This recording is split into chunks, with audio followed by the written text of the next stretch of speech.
Breaking news update. So it's been a few days since my last update. A lot of people wanting to know where we stand with the new kernel vulnerability. There's also been a bunch of other updates for the PS5 and even for the PS4 as well to talk about here. So starting off with the new kernel vulnerability that affects the PS4 and PS5. The double free. So there's been a few different kind of proof of concept to test it on the PS4 and PS5 on different firmware versions. And one of the more recent ones here from Zico for the PlayStation 4. Well, it was posted by Zico. By a turtle the link here. So essentially, these are designed to run on jailbreakable firmwares mainly just for debugging and testing. It's easier to kind of develop an exploit on a jailbreakable firmware first. And then once you have something that works, it can then be ported up to the higher firmwares that also support that vulnerability. So that's essentially what's been done at the moment. But you need etaHEN on an existing jailbreak that you can try and run this on. So essentially, it's to be loaded using all ESOF's payload loader on the PS4. Of course, etaHEN with the kernel log enabled, which you can connect to on port 32 using telnet to get the debug log from the console, at which point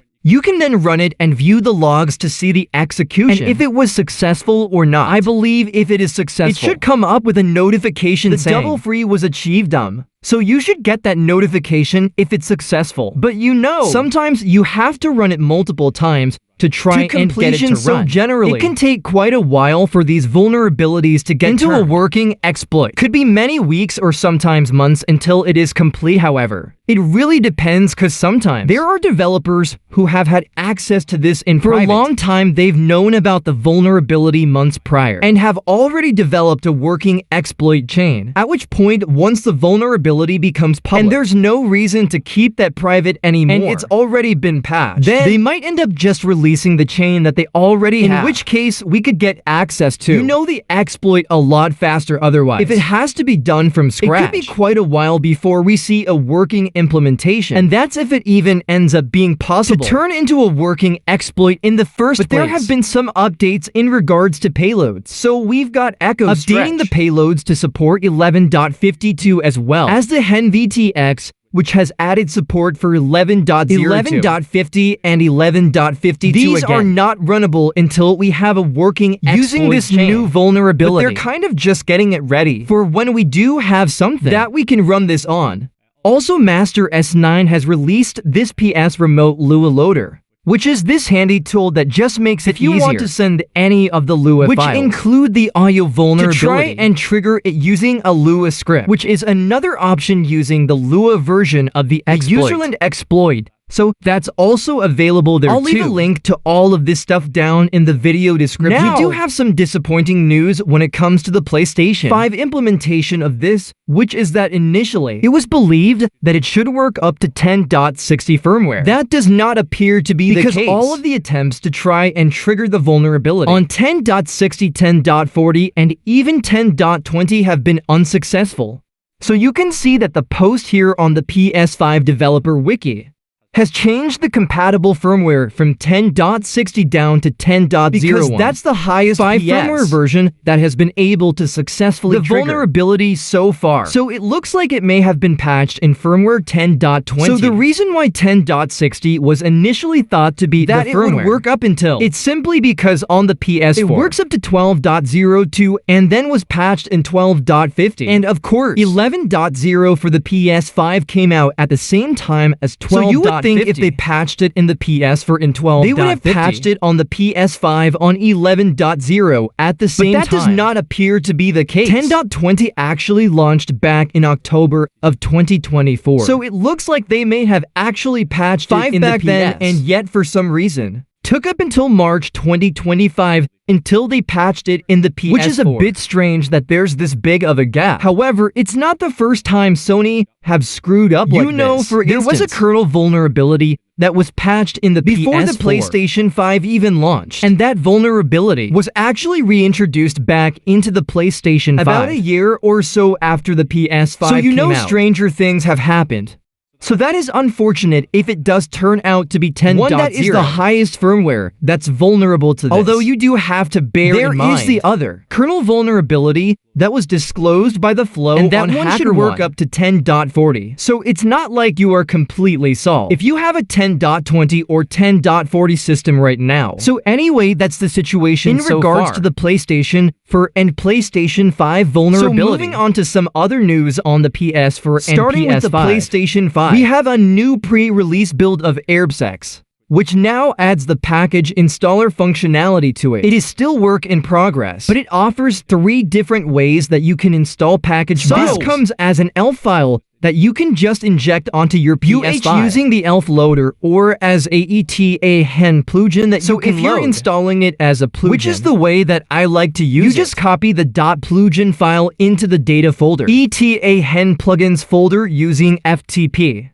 And then from there, you can then load it from the etaHEN toolbox in the plugin section and just get that loaded. Once it's loaded, you can then also set it to auto start. So whenever you load etaHEN, it will automatically launch that plugin as well. So if you don't know what our PSX I have covered it in the previous video, which I'll leave linked in the cards or maybe in the description. But essentially allows you to remotely access your PS5 through a browser-based desktop environment, which gives you the ability to view the processes running on your PS. Remotely launch scripts. You can remotely launch applications from there. You can also access the file system and many other features that it has built in. And more I'm sure to come in the future. But anyway, once you have the plugin loaded on your PS5, you can just open up a web browser on another computer. Simply enter the PS5's IP address in the URL bar with :4, and then that will take you over to the remote desktop to access your PS5. And then you can test the package installer. So there's 3 different ways that you can install package files. Using this one option is to select the install from URL, and then you can just paste in a link to a package file, a direct link to a package file, and then it will go ahead and upload it to your PS5 and install it for you. So that's one way. You can also take a package file that you already have on your computer, and you can just drag and drop it over this box, and that will upload it and install it on the PS5. So taking PT here, we can see it gets uploaded, and if we switch over to actually our PS5, installing it. I do have a wired connection to my PS5 from the computer, so I'm getting pretty fast transfer rates using this as well. So this is basically the maximum transfer rate that you can expect to get here using this. So once we have PT installed, it automatically launches it here. And you can see that we do in fact have it up and running, and when we switch back over to the computer again, we can see on our PSX it shows the currently running application and how long it has been running for.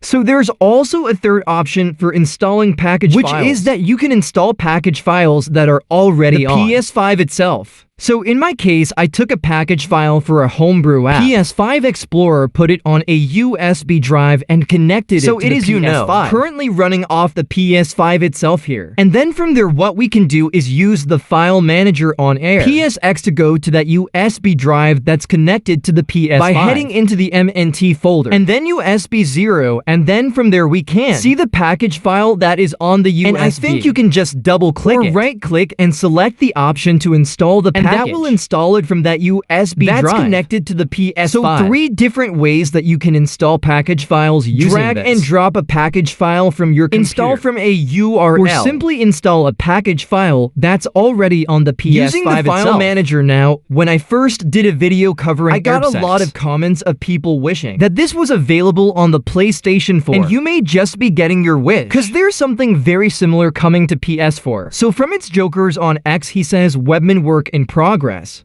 built on top of my upcoming API. Orbis Control, homage to etaPi, which will include a C# library on release. My take on the console manager and the SPRX/plugin and payload to launch once injected. Once visit localhost to cache and reload quickly.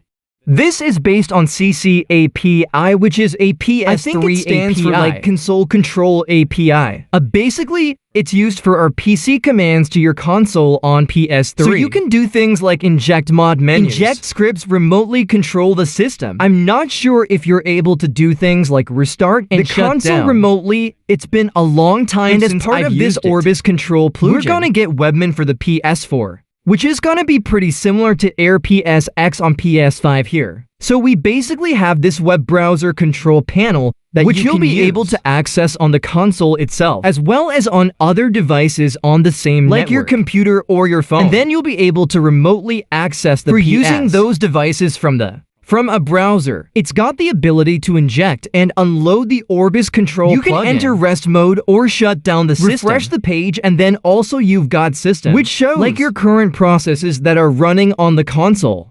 It's got a file explorer, it's got an application as launcher, well as the ability to even view the kernel log as well from the browser too. So all of those features shows your CPU and SOS temperatures too. So pretty much the same kind of stuff that our PSX just has, in a different kind of format. So pretty exciting stuff. And I'll definitely be making a video on this one, so stay tuned for that. So anyway, moving on from that, the last topic we have here the release of etaHEN version 2.1b. I did a full overview video of this, so I'll just go over some of the highlights here in this video. We got etaHEN 2.1b along with Itemzflow version 1.10. So in terms of the improvements, we have 7.xx support. So you can now use etaHEN on firmware 7.0 up to 7.61. That's now fully supported. We also have a bunch of new features here. The ability to refresh the cheats cache. So if you add new cheats there's now a new option to refresh, so that the new cheats that you add will instantly become available without having to reload the toolbox or reload etaHEN. So that feature's been added. We also have the ability to pause and unpause stuff from the utilities section, which can drastically improve the performance of your fake package games for the PS4 and your PS5 game dumps. So you need to make sure that if you're pausing you only pause K stuff once you've already launched the game that you're trying to play, and then you'll get the better performance. And then when you go to close the game and launch something else, make sure you re-enable K-Stuff again and pause it in the utilities section before you do that.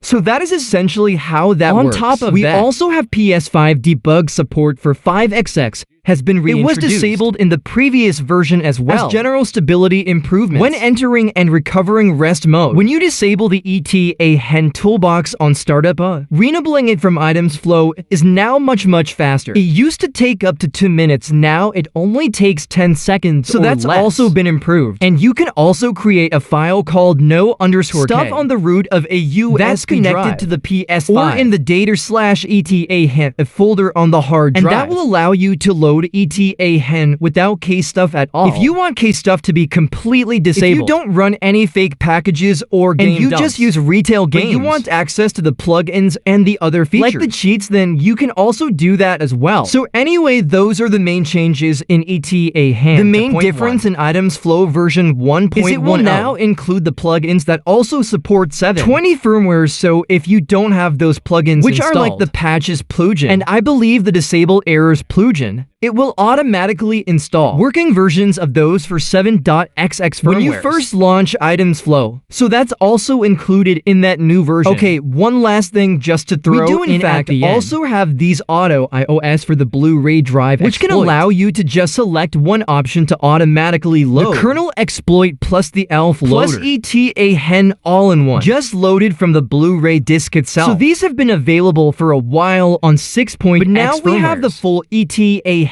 version with 7.10 support included in this. And there have been some problems with these auto ISOs, especially when trying to close the displayer app after already loading etaHEN, and it causing the console to kernel panic. But this version here that's been posted by Victorious says the ISO is very stable, and they fixed the issues with etaHEN. So that might be one to try if you're having issues with the Blu-ray version of the exploit and loading it with etaHEN. So those are the